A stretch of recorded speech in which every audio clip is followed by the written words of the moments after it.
کیا پنجاب کے نہیں ہیں؟ شاہین ختم نبوت حضرت مولانا اللہ وسایہ صاحب کیا پنجاب کے نہیں ہیں؟ حضرت مولانا پیر ذوالفقار احمد نقشبندی دامت برکاتہم کیا پنجاب کے نہیں ہیں؟ خواجہ خواجگان حضرت مولانا خواجہ خلیل احمد دامت برکاتہم کیا پنجاب کے نہیں ہیں؟ خواجہ خان محمد رحمت اللہ علیہ کے فرزند ارجمند حضرت مولانا لالا خواجہ عزیز احمد دامت برکاتہم العالیہ کیا پنجاب کے نہیں ہیں؟ اسی طرح حضرت مولانا صفی اللہ صاحب کیا پنجاب کے نہیں ہیں؟ مولانا شیخ الحدیث قاری محمد یاسین دامت برکاتہم کیا صوبہ پنجاب کے نہیں ہیں؟ اسی طرح حضرت مولانا قاری جمیل صاحب صوبہ پنجاب کے نہیں ہیں؟ حضرت مولانا زبیر احمد صدیقی دامت برکاتہم العالیہ صوبہ پنجاب کے نہیں ہیں؟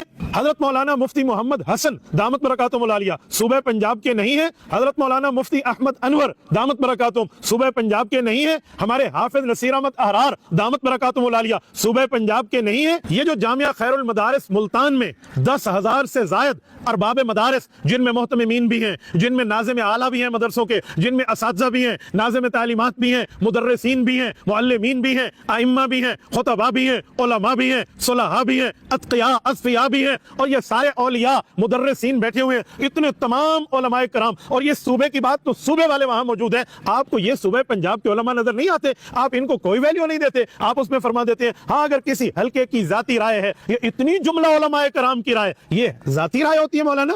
ذاتی رائے آخر کس چیز کا نام ہے؟ کیا اس کے کوئی سینگ ہوتے ہیں؟ یہ اجتماعی رائے، اتفاقی رائے، قوم کی رائے، ارباب مدارس کی رائے، ارباب علم کی رائے، ارباب عقل و دانش کی رائے، یہ ذاتی رائے کہلاتی ہے مولانا؟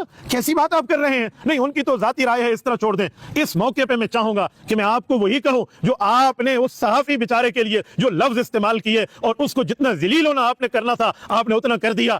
اللہ عزت دینے والا ہے نا، آپ نے تو اپنی طرف سے کوئی کمی نہیں چھوڑی، واو لگا دیں، ہاں لگا دیں۔ ذرا وہی کلپ آپ سن لیں جس میں آپ انہیں کہہ رہے ہیں کہ جی کوئی حکومتی ٹاؤٹ ہوتا ہے، کوئی عوامی ٹاؤٹ ہوتا ہے۔ آپ کون سے ٹاؤٹ ہیں؟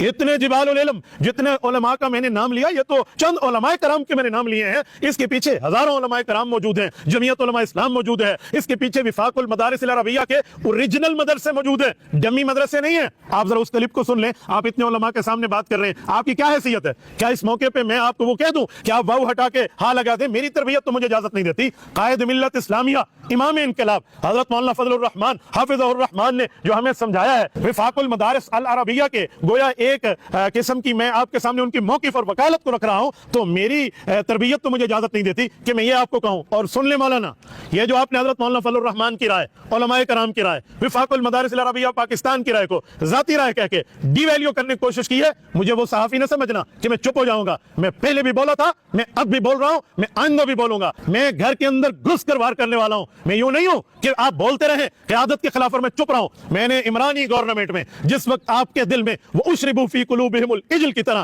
عمرانی محبت گلی ہوئی تھی، اس وقت بھی میں نے آپ کو کہا تھا اپنی حیثیت دیکھو، اور قائد ملت اسلامیہ حضرت مولانا فضل الرحمان دامت برکاتہم العالیہ کی حیثیت دیکھیں۔ اس وقت بھی آپ اس بات کو پی گئے، میں خاموش رہا، میں چپ رہا، چلو ٹھیک ہے احساس ہو گیا ہوگا۔ پھر آپ نے حسب عادت حضرت قائد ملت اسلامیہ کے لیے باتیں کرنے شروع کر دی ہیں، ان کے موقف کو، ایک حلقے کی رائے، اتنے علماء کی رائے کو اس طرح ڈی ویلیو کرنے کی کوشش کی ہے۔ کیا کرنا چاہتے ہیں آپ لوگ؟ کیا ایجنڈا ہے آپ لوگوں کا؟ بھائی لینا، آپ بنے حکومتی کاسالس، حکومتی ٹاؤٹ بنے، ہمیں کیا مسئلہ ہے؟ آپ کبھی چھپتے ہیں علماء کرام کے نام کے پیچھے، کبھی چھپتے ہیں دارالفتاء والارشاد کے پیچھے، کبھی چھپتے ہیں جامعۃ الرشید کی وجہ سے، کبھی چھپتے ہیں علماء کے بورڈ کی وجہ سے۔ اگر اتنا آپ کو سیاسی میدان میں آنے کا شوق ہے نا، بنائیں اپنی سیاسی جماعت اور آئیں اس میدان میں۔ جتنا دال، تیل، پانی کا بھاؤ ہے نا، وہ سارا آپ کے سامنے آ جائے گا۔ مفتی صاحب میں تو بہت حیران ہوں، ہم نے تو آپ لوگوں کا اتنا دفاع کیا، اپنا سمجھ کے اتنا دفاع کیا کہ اپنی سیدہ ماں کو گالیاں دلوائیں، اپنی بہنوں کے، بیویوں کے، بیٹیوں کی گالیاں میں نے برداشت کی، آپ کا تحفظ کیا۔ اسی طرح حضرت مولانا مفتی عبد الرحیم صاحب کے اوپر جب اس طرح یہ بلے حملے آور تھے اور مولانا کی سفید ریشی تک کا بھی حیا نہیں کر رہے تھے، میں نے اس وقت بھی کتنے ہی لوگوں کی گالیاں برداشت کی، پر آپ کو اپنا سمجھا، عالم دین سمجھا اور ایک مدرسے کا ساتھی سمجھا اور آپ کا تحفظ کیا میں نے۔ آپ کو اتنا بھی جو ہے نا کیا کہتے ہیں خیال نہیں آیا وفاق المدارس العربیہ کے اوریجنل اکابرین کے لیے؟ آپ کیا پلاسٹک کے ڈمی اکابرین بن رہے ہیں؟ ان جملہ اکابر کے مقابلے میں، حضرت مولانا فضل الرحمان جیسے بندے کے مقابلے میں آپ ان کی رائے، ذاتی رائے، چھوٹا ویلیو، فلاں اس طرح کے معاملات میں آپ بات کرتے ہیں۔ کچھ تو خیال کریں مولانا، آپ کہاں بیٹھے ہیں؟ اسی لیے میں نے یہ لہجہ اختیار کیا ہے، اس میں آپ لوگ سمجھ گئے، ورنہ میں بھی انشاءاللہ تعالی کمر کس کے بیٹھا ہوں، میں ٹٹ فار ٹٹ جواب دوں گا۔ یاد رکھیں، ایک پتھر اٹھا، ایک انشاءاللہ تعالی پہاڑ سے جواب دیا جائے گا۔ مجھے آپ میری زبان سے نہیں روک سکتے، اور میں ایسے جواب دوں گا جیسے جواب دینے کا حق ہے۔